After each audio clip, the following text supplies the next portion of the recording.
Hoy miércoles 31 de marzo pone de manifiesto que ha llegado la hora de las tinieblas para la humanidad y para Jesús. Hay varias maneras de leer la pasión del Señor. Algunos la focalizan en su carácter dramático, como lo hizo Pier Paolo Pasolini en su película en 1964, El Evangelio según San Mateo. No tienen los cineastas muchas dificultades al filmar la pasión, porque su ritmo es trepidante y muy cinematográfico. Otros leen el relato con una identificación personal y afectiva. Es lo que hizo San Pablo en varias ocasiones, por ejemplo, en la carta a los Gálatas.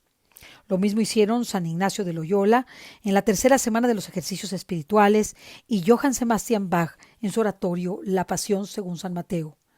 Pero también hay los que proponen una lectura distinta. El relato describe tantos atropellos, injusticias, traiciones, que se presta a una lectura de indignación y a pesar de lo que estamos viendo es un relato de algo que ya ocurrió, ubicarlo en la actualidad y nos invita a ver en las circunstancias parecidas la necesidad de la actualidad de la pasión en nuestras vidas y en actuar en consecuencia para cambiar al mundo. En este evangelio encontramos la traición clara de Judas a Jesús. Él había ido a buscar a los sumos sacerdotes y a los escribas para decirle cuánto me dan si les entrego a Jesús. Y acordó en que le darían 30 monedas de plata. Y desde ese momento él andaba buscando el momento preciso para entregarle. El Evangelio nos narra que el primer día de la fiesta de los panes ácimos, los discípulos se acercaron a Jesús y le preguntaron ¿dónde vamos a pasar esta Pascua? Él le respondió, vayan a la ciudad, a casa de fulano y díganle, el maestro dice que ha llegado su hora, ¿verdad? Ha llegado mi hora y por tanto, para que le presten el lugar para poder celebrar la Pascua. Será en su casa, en la casa que le prestaron. Ellos hicieron lo que Jesús les había ordenado y prepararon la cena de Pascua. Ya estando a la mesa, Jesús habla de la traición. Yo les aseguro que uno de ustedes va a entregarme. Ellos se pusieron muy tristes y comenzaron a preguntarse, ¿acaso soy yo? ¿Acaso soy yo? ¿Acaso soy yo? Y Jesús responde, el que moja el pan en el mismo plato que yo, ese va a entregarme. Porque el Hijo del Hombre va a morir, como está escrito de él. Pero ay de aquel por quien el Hijo del Hombre va a ser entregado. Más le valiera no haber nacido. Entonces Judas le pregunta, ¿acaso soy yo, maestro? Y Jesús le responde algo muy simple, tú lo has dicho. El dolor de Jesús debe ser inmenso. Señor, ten piedad de mí, sana mi alma porque he pecado contra ti. Cuando Jesús asegura que uno le va a entregar, esas palabras referidas por Juan y que relata Mateo en este evangelio, el cual añade otros detalles, y no será Pedro quien deseaba saber quién era el traidor, sino también todos los discípulos estaban ansiosos por saber quién iba a traicionar al Señor. Estaban consternados, se pusieron a preguntarle uno tras otro, como nos pudimos dar cuenta en la narrativa del Evangelio. Judas, ya teniendo al demonio dentro de sí, con todo el empacho, con su cara de lechuga, se atreve a hacer la misma pregunta. Jesús se lo había indicado veladamente a Juan, si se dan cuenta. Aquel a quien le entregó el trozo de pan mojado, ese es. Sin embargo, aquí, en este relato, Judas pregunta y Jesús le contesta, tú lo has dicho. Judas aparece con cínica desenvoltura, porque se sienta a la mesa, come con los apóstoles y con Jesús como si fueran sus amigos y ya está listo para traicionar no solamente a Jesús, a todos los apóstoles y acepta sin temblar el trozo de pan untado y acepta sin temblar lo que ha dicho el Señor al momento de que él le ha preguntado. Así es, el maestro se ve ahora obligado a decir abiertamente lo que pasa entonces y que había callado con piadosa delicadeza. Aun conociendo las intenciones de Judas, Jesús le había escogido y amado como a los demás y le había advertido también las palabras pronunciadas cerca de un año antes. ¿No he elegido yo a los 12? Y uno de vosotros es un diablo. Eso lo dice en Juan 6:70. Habían sido muchas las dichas por las que él había pasado y con los demás apóstoles, y también había puesto en aviso a Judas como a los demás. Durante la cena, para designarlo, el Señor recurrió a un gesto de amistad, el trozo de pan untado que ya lo vimos el día de ayer, y ofrecido, que quería hacer un tácito llamamiento a arrepiéntete, no lo hagas, yo soy tu amigo. Y en el huerto de los olivos hará esta misma tentativa para apartarlo del abismo, al no rechazarlo y al aceptar su beso traidor con la palabra amigo. Con un beso entregas al Hijo del Hombre. Pero Judas ya está poseído por el demonio. Él ya ha entregado a Jesús por 30 monedas de plata, y Jesús se ve obligado a declarar: el Hijo del Hombre se va, pero ay de aquel que le va a entregar. Más le valiera no haber nacido. Las palabras son graves, revelan una tremenda responsabilidad del traidor. Judas ha seguido al maestro, no por amor, sino por egoísmo, porque ganaba dinero con la bolsa que guardaba de todo lo que las limosnas que les daban, con la mira puesta en la intención material, la codicia. La codicia, la crítica, la envidia, lo ha vuelto ladrón, lo ha vuelto traidor, lo ha vuelto mezquino. Ya el demonio ha hecho sus huestes en él. Él ha robado el dinero, luego lo ha utilizado en sus cosas. Hay quien dice que lo utilizaba, revelaciones privadas, en tabernas, en donde bebía y donde se prostituía y donde compraba prostitutas. Traicionó a quien no le interesaba, ya porque no le daba esperanza alguna de más ventajas. ¿No? Más ventajas terrenas, sacó todas las ventajas que pudo, y cuando ya creía que ya no le iba a dar más ventajas, pues acabó con él, como es el caso de Jesucristo. Así se hacen ciertas las palabras del Salmo: aún el que tenía paz conmigo, aquel en quien me confiaba y comía mi pan, alzó contra mí su calcañal. Por ti he aguantado afrentas, la vergüenza cubrió mi rostro, la afrenta me destroza el corazón y desfallezco. Espero compasión y no la hay, consoladores y no los encuentro, dice el Salmo 69. En los días consagrados al misterio de la pasión, las palabras del salmista resuenan como un lamento de Cristo expuesto a la infamia, calumniado y torturado, abandonado por todos, traicionado por sus amigos. Esta es vuestra hora, la del poder de las tinieblas, dirá Lucas en el capítulo 22, versículo 53.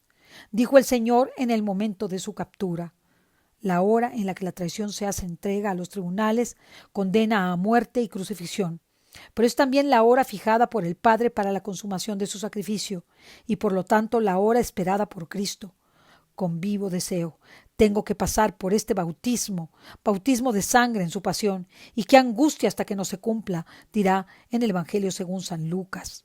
Y también he deseado enormemente comer esta comida pascual con vosotros antes de padecer. Y se trataba de la Pascua que anticipaba en la cena eucarística su sacrificio. El sacrificio de Cristo suponía un traidor. Esto estaba previsto en las Escrituras. Estas, sin embargo, no determinaron la traición, pero la anunciaron precisamente porque había de acaecer. Y aunque todo estaba preordenado por Dios, que tanto ha amado al mundo hasta entregar a su propio Hijo para salvarlo, no por eso está sin culpa el hombre que voluntariamente se hizo traidor, como es el caso de Judas. ¿Qué puede aducir Judas sino el pecado?, dice San Agustín, al poner a Cristo en manos de los judíos. Él no pensó ciertamente en nuestra salvación, por la cual, sin embargo, Cristo se dejó entregar al poder de sus enemigos. Judas pensó en el dinero que ganaría y halló en él la ruina de su alma. El acto infame sirvió a los planes de Dios para conducir a Cristo a su pasión. Judas se entregó a Cristo y Cristo se entregó por sí mismo. Judas para realizar su horrible tráfico, Cristo para realizar nuestra redención. La pasión de Cristo, aun en esta concurrencia de causas divinas y humanas, es un misterio inefable. Es preferible contemplarlo en la oración a considerarlo según la lógica humana. Y cada uno queda advertido, pues en todo hombre puede de alguna manera esconderse un traidor. Todos podemos traicionar a Jesús cuando pecamos, cuando abandonamos nuestro apostolado, cuando preferimos las relaciones sexuales fuera del matrimonio o de infidelidad antes que continuar con nuestra vocación matrimonial y nuestra vocación de apostolado. ¿Cuántos buenos hombres y mujeres han abandonado su apostolado por hombres y mujeres fuera de la ley de Dios? Pero el perdón concedido a Pedro y al buen ladrón está ahí, para testimoniar que en el corazón destrozado de Cristo hay un amor infinito capaz de destruir cualquier pecado confesado y llorado. Podemos hacer esta lectura en donde veremos cómo nos ama Jesús, cómo entrañablemente se ha entregado por nosotros. Oh Jesús, qué excesiva fue tu bondad para con el duro discípulo. Aunque no me expliques la impiedad del traidor, me impresiona infinitamente más tu dulcísima mansedumbre. Oh Cordero de Dios, esta mansedumbre se nos da a nosotros por modelo. He aquí, oh Señor, que el hombre de las confidencias únicas, el hombre que parecía tan unido a ti, tu consejero y tu íntimo, el hombre que saboreó tu pan, el hombre que en la Santa Cena comió contigo las dulces viandas, ese hombre descargó contra ti el golpe de la iniquidad. Y no obstante, tú, mansísimo Cordero, no vacilaste en entregar tu rostro a la maliciosísima boca, a la boca que en el momento de la traición te besó. Nada le ahorraste, nada le negaste que pudiera suavizar la pertenencia de un corazón malo. ¿Cuántos son, buen Jesús, los que te golpean? Te golpea tu Padre, porque no te perdonó, sino que te entregó como víctima por todos nosotros. Y te golpeas tú mismo, ofreciendo a la muerte tu vida, la que ninguno puede quitarte, sino tú solo quieres quitarte. Te golpea además el discípulo que te traiciona con un beso, te golpea el judío con patadas y bofetadas, te golpean los gentiles con los azotes y los clavos. Mira cuántas personas, cuántas humillaciones, cuántos verdugos te golpeo yo con mis pecados, con mi infidelidad, con mi indiferencia, con mi falta de correspondencia a la gracia. Y cuántos los que te entregan. El Padre Celestial te entregó por todos nosotros, y tú te entregaste a ti mismo, como gozosamente cantaba San Pablo. Me amó hasta entregarse por mí. Qué cambio realmente maravilloso. Se entregó a sí mismo el Señor por el siervo, Dios por el hombre, el creador por la criatura, el inocente por el pecador, el libre por el esclavo. Así nos dice San Buenaventura en la vid mística, opúsculos místicos. Precioso, bellísimo, cómo nos hace ver el amor de Jesús. Benigno Señor mío, ¿cómo podré darte gracias por soportarme a mí, que he obrado 1000 veces peor que Judas? A él le hiciste tu discípulo, a mí tu esposa e hija. Oh Jesús mío, yo te he traicionado, no una vez como él, sino miles e infinitas veces. ¿Quién te crucificó? Yo. ¿Quién te azotó atado a la columna? Yo. ¿Quién te coronó de espinas? Yo. ¿Quién te dio a beber la sangre y la hiel? Yo. Señor mío, ¿sabes por qué te digo todas estas cosas?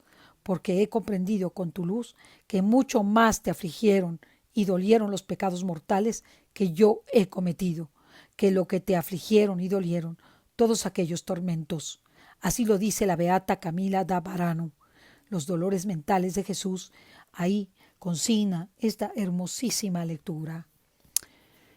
Es un momento doloroso. En esta Cuaresma y durante este año hemos sufrido muchos dolores y mucho sufrimiento en donde Jesús se ha hecho presente. Muchos hermanos nuestros han partido, nos han dejado porque se enfermaron con la pandemia y el Señor los tomó para sí. Muchos otros se quedaron sin trabajo y están sin trabajo y sin dinero. Otros muchos han abandonado la vida sacramental y se han dedicado al robo, a las adicciones, a la traición de tu corazón. Por eso el día de hoy, este día en donde es la hora de las tinieblas por la traición de Judas, en Judas estamos cada uno de nosotros, que también hemos traicionado al Maestro y que debemos enmendarnos. Hagamos un examen de conciencia este miércoles santo, un examen profundo que nos permita ver la grandeza del amor de Jesús y cuánto lo hemos traicionado. Adelantemos nuestra iluminación de conciencia para poder confesar nuestros pecados y así celebrar dignamente esta Semana Santa, que es una semana crucial y que podría ser la última Semana Santa de nuestras vidas.